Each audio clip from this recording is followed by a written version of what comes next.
ब्रह्मो सिद्धाणं ब्रह्मो आयर्याणं ब्रह्मो वचायाणं ब्रह्मो लोयेशवशाहूणं।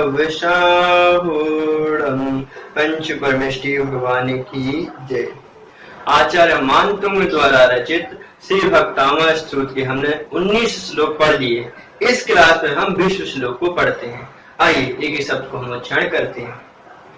ज्ञानम यथा त्वयि विभाति कृतावकाशम नैवं तथा हरिहरादिषु नायकेषु तेजः स्फुरन् मणिषु याति यथा महत्वम नैवं तु कांच सकले किरणा कुलेपि।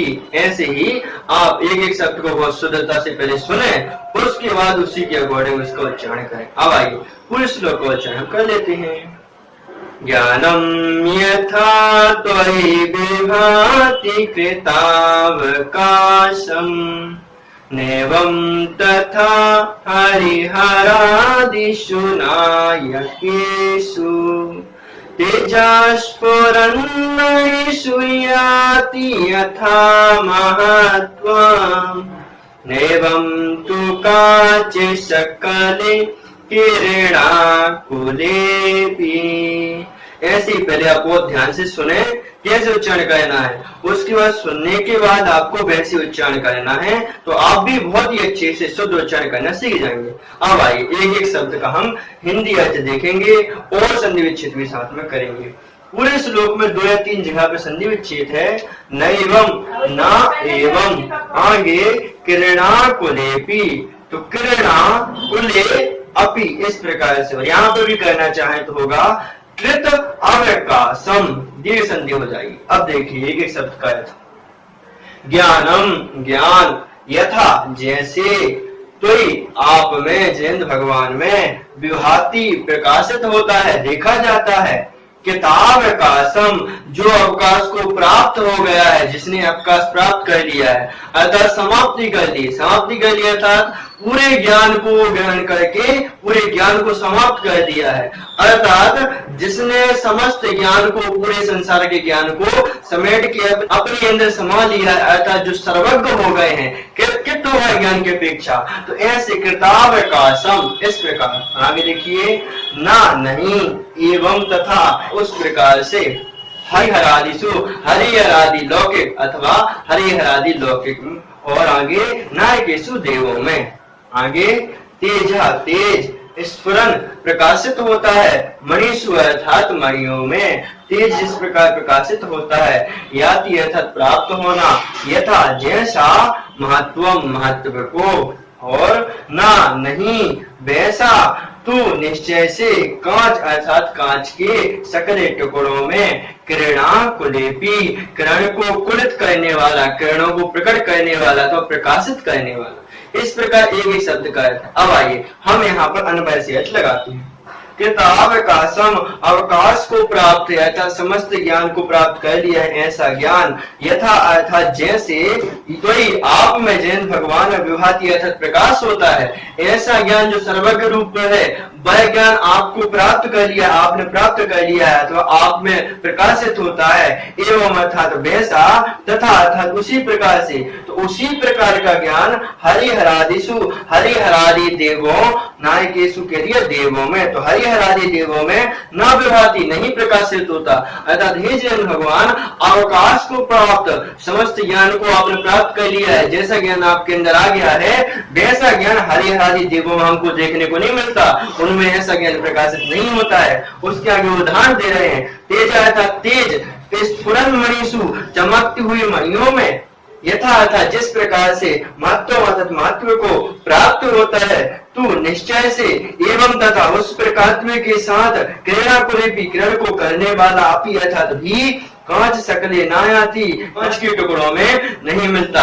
अर्थात यहाँ पर उदाहरण देके समझा रहे हैं कि जिस प्रकार मणियों में, चमकती हुई मणियों में प्रकाश हमको देखने को मिलता है, उनका महत्व देखने को मिलता है, वैसा महत्व हमें कांच के टुकड़ों में नहीं मिलता। कांच में हमें देखने को नहीं मिलता, कांच में कोई प्रकाश नहीं होता। वह कांच में जब सूर्य का प्रकाश पड़ता है तब वह कांच प्रकाशित होने लगता है। तो वह कांच इतना प्रकाश नहीं हो पाता कि जितना मणियों में प्रकाश होता उतना प्रकाश को वह नहीं दे पाता। उसी प्रकार हे जिनेंद्र भगवान, जितना प्रकाश, जितना ज्ञान आपके अंदर है, प्रकाश को प्राप्त ज्ञान जो आपके अंदर है, वैसा ज्ञान लौकिक हरिहरादि देवों में हमें देखने को नहीं मिलता। इस प्रकार अन्वय से अर्थ है। ठीक है, तो आइए अब हम पूरे श्लोक से अर्थ लगाकर देखते हैं। कृतावकाशम, अवकाश को प्राप्त यथा जैसा ज्ञानम अर्थात ज्ञान, तो यह अर्थात आप में जैन भगवान में विभाति अर्थात प्रकाशित होता है। अवकाश को प्राप्त जैसा ज्ञान जैन भगवान में प्रकाशित होता है, एवं तथा वैसा ज्ञान हरिहरादि नायकेषु, हरिहरादि देवों में, लौकिक देवों में न अर्थात नहीं प्राप्त होता। इर लगा दिया अर्थात वैसा कभी प्राप्ति नहीं होता। उसके लिए उदाहरण दे रहे हैं, यथा जिस प्रकार से तेज स्फुरन मणिषु, चमकती हुई मणियों में, यथा अर्थात जिस प्रकार से महत्व को प्राप्त होता है, चमकती हुई मणियों में जिस प्रकार से तेज हमें प्राप्त होता है, वैसा तेज कभी एवं अर्थात उस प्रकार का तेज किरणाकुलेपी, किरण से सहित होने वाला, किरण के साथ होने वाले कांच के टुकड़ों में ना अर्थात नहीं निश्चय से प्राप्त होते हैं। अर्थात जैसा तेज चमकती हुई मणियों में हमें देखने को मिलता है, उसके महत्व हमें दिखाई देता है, वैसा तेज हमें कांच के टुकड़ों में, जो टुकड़े किरणाकुलेपी, किरणों से कुलित है, खचित है, अर्थात सूर्य की जिसमें रोशनी पड़ रही है, ऐसे कांच के टुकड़ों में वैसा तेज देखने को नहीं मिलता जैसा स्वभाव से चमकती हुई मणियों में तेज हमें प्राप्त होता है। उसी प्रकार हे जिनेंद्र भगवान, अवकाश को प्राप्त जैसा आपका ज्ञान है, वैसा ज्ञान हमें हरिहरादि लौकिक देवों में प्राप्त नहीं होता। वैसा ज्ञान हमें कभी हरिहरादि देवों में, लौकिक देवों में देखने को नहीं मिलता।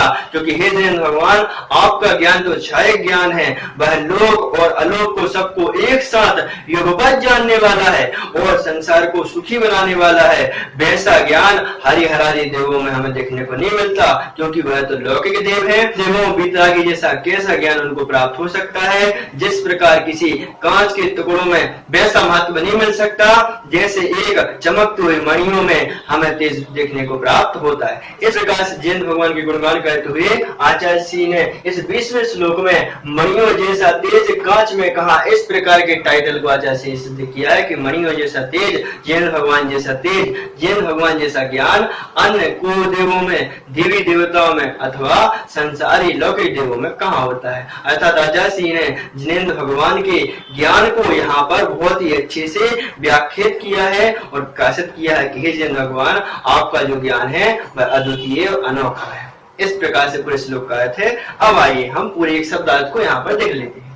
तो आप में जिनेंद्र भगवान में हरिहरादिषु लौकिक नायकेषु देवों में तेज अर्थात तेज, तेज को मणिषु मणियों में यथा जैसे याति अर्थात प्राप्त होता है, कुले अव्याप्त कांच सकले कांच के टुकड़ों में, वैसे कांच के टुकड़ों में प्रकाश नहीं होता जैसे चमकती हुई मणियों में प्रकाश होता है। वैसा हरिहरादियों में ऐसा ज्ञान नहीं होता जैसे जैन भगवान आप में वैसा ज्ञान है। इस प्रकार से हमने अभी तक 20 श्लोक पढ़ दिए। इस वक्तामृत स्तोत्र के आगे की क्लास हम एक और श्लोक को पढ़ेंगे। उसके पहले मैं आपसे कहना चाहूंगा कि आप यदि हमारे चैनल से नहीं जुड़े हैं, सब्सक्राइब नहीं करके रखे हैं, सब्सक्राइब कीजिए, अन्य लोगों को भी शेयर कीजिए, इस अन्य लोगों को भी स्वाध्याय करने का लाभ हो सके। अतः आज की क्लास के लिए इतना ही। आगे की क्लास में हम आगे एक श्लोक को और पढ़ेंगे। अभी के लिए विराम। जय जिनेंद्र।